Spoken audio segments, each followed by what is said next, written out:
Moi, j'avais très envie, par mon expérience personnelle, de participer à une mission avec des enfants. C'est comme ça que je suis tombé sur ma mission Congé solidaire, donc une mission au Bénin, dans une petite ville de Biakou, voilà, où j'ai donné des cours de français à 12 élèves. Donc je suis parti dans le nord de l'Inde, donner des cours de théâtre aux membres d'une association locale.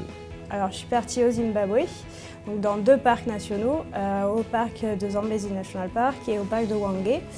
Je suis partie 15 jours au mois d'août, 15 jours sur place, et je suis partie pour faire une mission de protection de la biodiversité auprès d'une association en fait. Et c'est vrai que j'en avais une vision un peu biaisée en me disant en fait c'est un moyen de partir en vacances en disant je vais aider les gens, alors qu'en fait on profite juste d'avoir un billet d'avion pas cher pour aller dans un super endroit, faire 2-3 comptages une semaine et puis après faire du faraniente une semaine.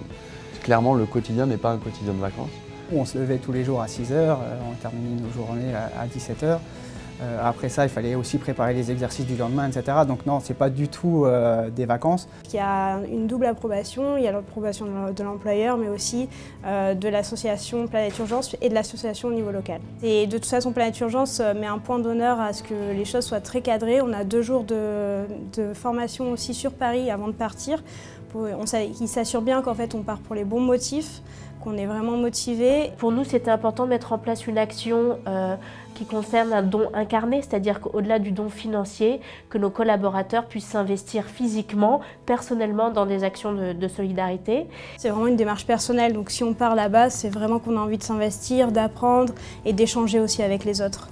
C'est très enrichissant. Ça permet de découvrir une nouvelle culture. Deuxièmement, ça permet de se sentir utile, je trouve. Du coup, on fait quelque chose pour les autres, mais ce qu'on donne, on reçoit aussi par ailleurs en puissance 10, je dirais.